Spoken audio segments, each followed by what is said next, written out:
Hello and welcome to Storyboard. I'm Shibani Gharat. Traditionally, Truecaller has always worked a lot better on Android, but that is set to change now. Truecaller has rewritten their iOS app from the ground up to be lighter, more efficient, while offering better spam, scam and business call identification compared to the original version of the app. So what took the company so many years to fix it? What will acquiring new Apple users post this update mean for the company? What are their big plans for their most prominent market, India? We are getting these questions answered from Alan Mamedi, co-founder and CEO of Truecaller. Alan, welcome to CNBC-TV18. Thank you. Thank you for having us. So, Alan, traditionally, Truecaller has always worked better with Android devices, but now you have an improved iOS app. What took you so long to fix it? Well, it's a very good question. So I think there's been many factors into this. One is that only 4.5% of our user base is on iOS. So we haven't really spent time and resources into improving it. But now that we see a bigger potential in a near time future, we felt that it was time to just rebuild it from scratch. So we built it from the ground up. And we made sure to build technology around this to make the experience even better. But it goes from making it faster to start up to basically using the APIs that exist to make it even better. And the app size is half the size of what it was before, so it makes it easier for a user to download it faster from the app stores and so forth. So we've been doing a lot of investments. Also, as you mentioned that you have built it from ground up, rewritten it from ground up. Can you explain what are some of the major, larger changes that we will see on the app, on the iOS devices? Well, I think for new users, they will experience, a much better onboarding experience when they start using it. We made sure to help and handhold the user so that they enable the right permissions so that we can preload the data into the device to make it even better. For existing users, I think what they will notice is a nicer design, of course, but also all these speed improvements. But I think what our users really care about is, does it work? Will I see, if it's a sales call or a scammer or, who's this business calling me? And these are the things that we've 10x improved, on the iOS product. Alan, also India is one of your key markets, and Truecaller India has been running like a couple of interesting initiatives focusing on women's safety over the past few months. If you can share with us, how have they worked for the brand and which one has been your favorite in particular? That's right. We've done a lot of initiatives during the year, but also this is something that we've been doing for the last 5 or 6 years, I believe. And the reason why we started to work a lot in this field of safe communication for women is because almost half of our customer base are actually women. And why do so many women use Truecaller? Just like my sisters and my mother, they feel unsafe when they get calls from numbers they don't recognize. And I think it's a universal issue and challenge. So many of the things we've done, during the year has been focusing on the big towns in India, but also the tier 2 and tier 3 towns. Some of my favorite initiatives that we've done that came organically from the company, from the teams, was promoting the women helpline phone number, which many people is not aware of. Who do I ask for help when I need it, basically? So the team created a shortcut so that women can easily find the number and call it. And the numbers that we've seen from the organization has been staggering. It's 100% increase in terms of numbers, and these are all very legit, high quality calls from women who don't feel safe. Plans. What are your big plans for the country in the coming months? Yeah, I mean, every metric has been growing very nicely during the last 12 months, I would say. And it's something that we're, of course, really proud of. And we've done a lot of investments in expanding the organization in India. I mean, the team, we have 3 different offices now, one in Bangalore, Mumbai, and Gurgaon. And in total, the India organization is around 250 people, which is larger than even our Stockholm office. And the team is working on many improvements in the product that only they can understand because they're on the ground. So we have a lot of investments planned for both growing the organization, but also making the product better, I would say. All right. Thank you so much. Thanks for joining us today and sharing these insights with us. Thank you very much for having us. It is time for a short break. On the other side, we have Puneet Das, President, Packaged Beverages, India and South Asia, Tata Consumer Products, speaking to us about their consumer engagement initiatives for the past few months and the festive season, and how do they manage their hyper-local, near-me customer journey from discovery to transaction.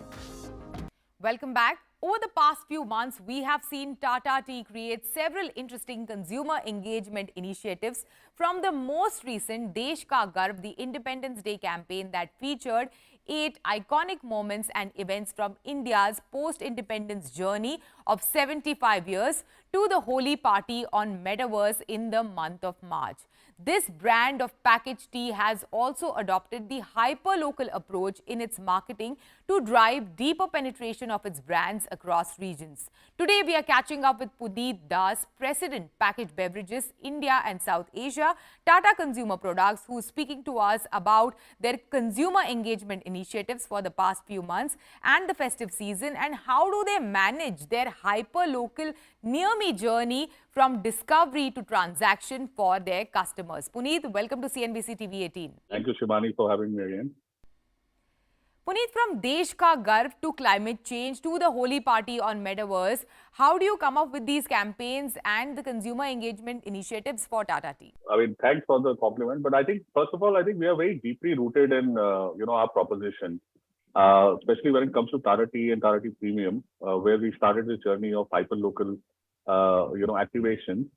And that insight really came from the fact that, we give a product which cater to distinct preferences across regions.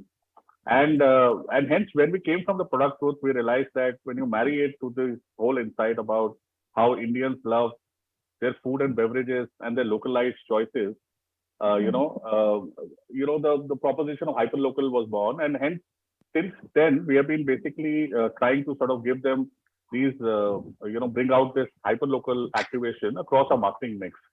So, for example, even when it comes to TTP's Holi party in Metaverse, the effort was really to leverage the growing power of digital storytelling and personalization as a means to connect to our consumers. So while we stayed true on a hyperlocal journey of bringing Holi alive, we really leveraged the power of digital to give our consumers a very immersive experience.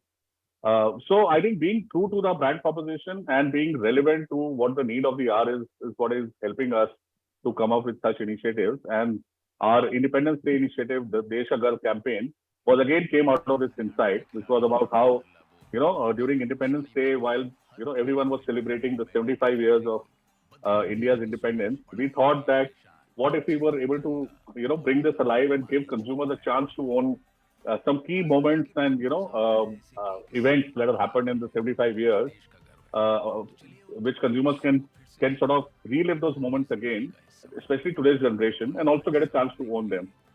So out of our, again, being very relevant to what the consumer sort of the occasion is, and being rooted in our brand proposition is helping us come up with such campaigns. Puneet, speaking of hyper-local, what are your plans for the festive season? Please throw in some insights on, the media mix and the upcoming consumer engagement initiatives in some of your key markets. So again, I think, as you rightly said, festive time is again a great time to engage with the consumers, and staying true to the hyperlocal insight. What we have done in the past is really celebrated festivals. Now, we have a very state-wise marketing mix approach. So it really depends on, what are our markets that we are focusing on, what's the kind of a festival that, people majorly celebrate over there. For example, in the past, we have done Durga Puja activation with Tata Tea Gold, where we have actually made out festive packs and celebrated Durga Puja through our pack designs. and get people a chance to sort of celebrate the festive art on it. Similarly, in TN, we have done, we have celebrated in the past, on our pack, Chakra Gold. So I think the idea is to continue taking these initiatives forward. And this festive season also, we have some plans for that.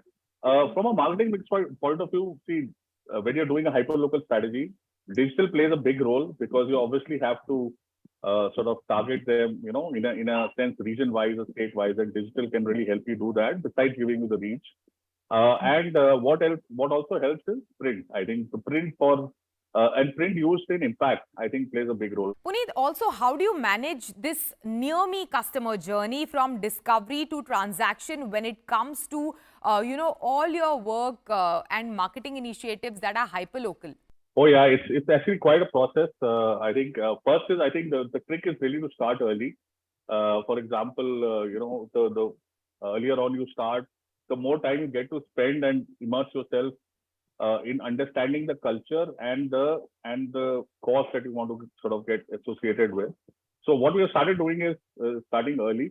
Second is we do use tools like social listening, etc., to sort of remain relevant of what consumer is saying of today. So, for example, the Jaguar campaign on climate change actually came out of that because we felt in the last 6 months to a year or even 2 years, consumers have been actually talking after COVID.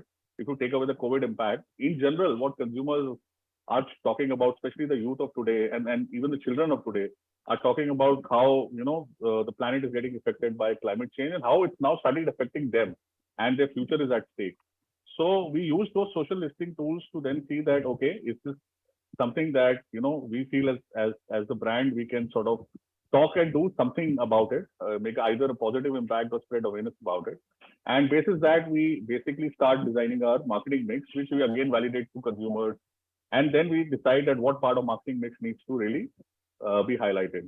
What is the kind of opportunity that India presents for packaged beverages to grow in both premium and mass? See, I mean, tea, if you look at from one lens, branded tea is 90% sort of, or tea is 90% penetrated as a commodity, or especially when you look at packaged beverage lens point of view. Having said that, branded tea is just about 40-45. So there's a whole opportunity within the category. Also, I think almost 40% of the volumes comes from loose and local players, and I think there's an opportunity for players like Tata Tea to sort of give consumers a good choice at a reasonable price point, as well as cater to the premium and the sub premium and the super premium segment also. Because consumers in India, there is no one consumer today. There are, in a population of more than 1.3 billion, you get all segments of consumers. So there are consumers who are well traveled, who want to try new experiences. There are consumers who want variety. There are consumers who are seeking help in daily beverages like tea and coffee. So the idea is to really look at, identify these segments and cater to them. And I think premium and super premium segments have lots more to go as far as packaged beverage, especially as far as tea and coffee is concerned. We are seeing this trend a lot in coffee also, where coffee, most of the people, while it's 1/10 the size of the tea category, but consumers who are well traveled and who want these kind of, who have tasted some of these experiences outside the country, want the same experiences in their home, or who have tasted them in cafe, they want these kind of experiences at home. So we are also catering to those kind of consumers. And in fact, our recent launch cold coffee was actually just talks about that, which is a liquid decoction which you can basically make a great cup of cold coffee in the comfort of your home. So I think the segment is there. I think it's really about innovating and ensuring that we have the right products to cater to these segments. Puneet, also if you can share with us, what is the opportunity for coffee in a tea drinking nation such as ours? What is your focus in that direction? Yeah, so I think coffee is a big opportunity, mainly because I think there are two parts of coffee. One is the southern markets where coffee is ingrained as a habit, and the idea is to sort of premiumize that end of the market and give consumers experience based on convenience, on the taste of coffee they love, but at the convenience of what you can do today. And that's why we are focusing a lot on instant coffee, our brand Tata Coffee brand. And what will be your key focus areas for packaged beverages of TCPL? See, I think, like you said, the festive season is about to start, so our focus remains on driving hyperlocal marketing mix to leverage the festive season on our established brands. Health and wellness, I think, continues to be a key area of focus for consumers, looking at working on continuously premiumizing and getting our learnings on D2C. Thank you so much. Thanks for joining us today, Puneet. Thank you. Thank you so much. It is time for a short break. On the other side, we have Anup Manohar, CMO, Axis Bank, joining us. Welcome back. You're watching Storyboard. Axis Bank is launching their Dil Se Open campaign with a new refreshed thought. To tell us more about it, we are joined in by Anup Manohar, CMO, Axis Bank. Anup, welcome to CNBC-TV18. Thank you, Shubhani. It's a pleasure to be here. Anup, first of all, tell us about your thoughts and insights behind the 2022 Dil Se Open campaign. Right. So, Shubhani, our bank, as you know, is on a transformational journey. We started this journey sometime in 2019, 2020. And at that time, one of the questions we asked ourselves is, who are we, right? And we had a lot of discussions internally. And what came out of those discussions was the fact that our employees, we found out, had routinely gone above and beyond what was their duty to help service our customers. And from that was born the idea of Dil Se Open, which is our identity. So we did a campaign back there in 2020. Now, over the course of the journey that we've been having last year, we then again looked at ourselves and asked this question, saying, okay, so we are Dil Se Open, that's our identity, but what does that mean for the customer? And it led us to existential questions like, why do we exist? Right? Why does Axis Bank exist? And we had thoughts around, what happens when a bank opens a branch in a rural location? Right? Banks, as you know, the primary job for us is to lend, right? And what happens as a consequence of us lending is that the economy tends to grow. Now, when that happens, then the other question we had to ask ourselves is, okay, how is Axis different from any of our peer banks, right, who do the same thing? And that's when you realize that if you take our DNA of being open and you fuse it with the fact that we bring financial power to the consumers in that region, we create something unique.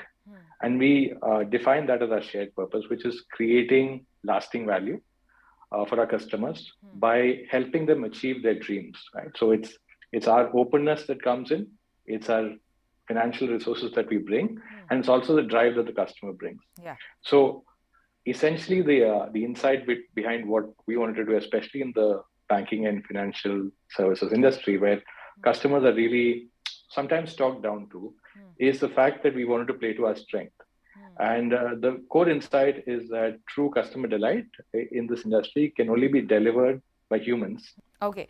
And if you can also share or throw in some light on how has marketing a bank really changed in the past 2 years? Because since you mentioned the first time you launched Dil Se Open was prior to the pandemic. So you're right, Shivani. A lot of things have changed in the past 2 years, especially because of, like you said, digitization, and on the other side, social media, right? So with the pandemic, the consumers have actually changed how they behave. So let me split my answer into two parts. So first, how has marketing changed? I think fundamentally marketing used to be, and in our country still remains, what I call a one-to-many conversation, where we as banks or like large companies speak to customers and they listen. But what's happened with this shift in digitization and social media is that now consumers have more power in the conversation. Conversations are no longer one-to-many, they're actually many-to-many.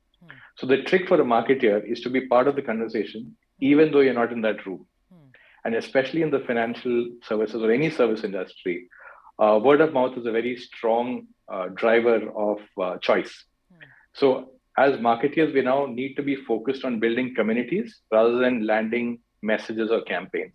And that's one of the endeavors that we are trying to do with this. It's not just a TV campaign, but we follow it up as a long-term conversation. Secondly, like you said, banking, BFSI, is probably one of the most disrupted industries by technology today, right? If you look at it in India or globally. And like you said, India, the pace at which it's getting disrupted is much, much faster.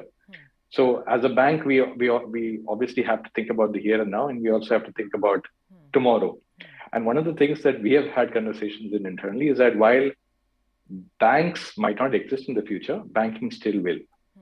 And we need to start looking at who are our competitors in a very different light. So it's not just our pure banks, but it's also guys who are in the technology space. Even if you look at spends, before what BFSI used to spend, today fintech companies spend as much. So the amount of noise has gone up significantly. So as a marketeer in a bank, what I do have to do, or what all of us have to do in the bank, is to leverage the different touch points that we have. So we have to now think about, previously we would think about physical availability and mental availability. Physical being our branches, our ATMs, a call center. And mental availability is what you do with a normal marketing campaign, right? So you try and build recall awareness. But there's also now digital availability. And the trick is to manage physical, mental, and digital availability and almost like triangulate it for every customer. And I think that's how marketing has changed. So again, I'd like to reiterate that this is not just a TV campaign. TV is part of the campaign, but we have to do it digitally as well. So I'm, taking away two crucial things from whatever you just mentioned right now. One is that consumer has more power in the conversation, in the communication, and you are looking at who is your competition in a new and a different light in the past 2 years. Having said that, what are some of the key challenges faced by your consumers, and what are the solutions that they are looking for that you're willing to provide to these consumers? Digital is real, right? And it's affecting our consumers' lives in a lot of ways. So previously, there used to be that security of a transaction when you walk into a branch, you sign a paper. A lot of those things are now going online, right? And one of the responsibilities of our organization is to actually then educate the customers on what safe banking looks like. What are the things that you should and should not do? So that's one big focus area for us. We've done a couple of campaigns in the past on safe banking. And what we try to do is partner with enforcement agencies. So we've done one with Mumbai Police. Last year, we did one with Gujarat Police. So the idea is to use the guys who enforce law in the country as partners when you do this, because this is not something that just we need to do. Our entire industry needs to do it, and as many people as we can partner is going to make the message more and more clearer. So I think that's one big thing. The second thing is, as we go deeper into Bharat, as we talked about earlier, how do you practice financial inclusion, right? It's not just about trying to sell a product, but also trying to educate them about what's available out there. What are the things they should do? What are the things that they shouldn't? What are the right financial practices? And this is not necessarily restricted just to Bharat. It's as a bank, we sell to the entire spectrum, right? So starting from somebody who's just got their first salary to people who have retired. So our job is to educate consumers on both financial literacy and also digital literacy in the context of what we do as a business. That's probably what I think are the two important things for us to do, Shivani. Anup, thank you so much. Thanks for joining us today, and thanks for sharing these insights with us. Thank you, Shivani. Thank you for having me. It's a pleasure. And now, before we go, we have an announcement to make. For over 2 decades as a TV show, Storyboard has championed and chronicled the business of brands, the rise of Indian advertising, and a flourishing brand marketing ecosystem.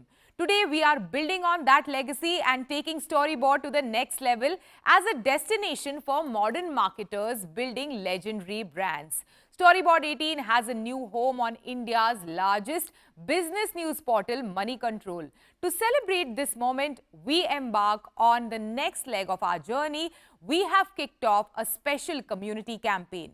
Whether it's art, copy, a meme, or even a video, pick your medium and become a part of Storyboard 18's community campaign, and the best ideas will be featured and profiled on our platforms Money Control, CNBC-TV18 and Forbes India.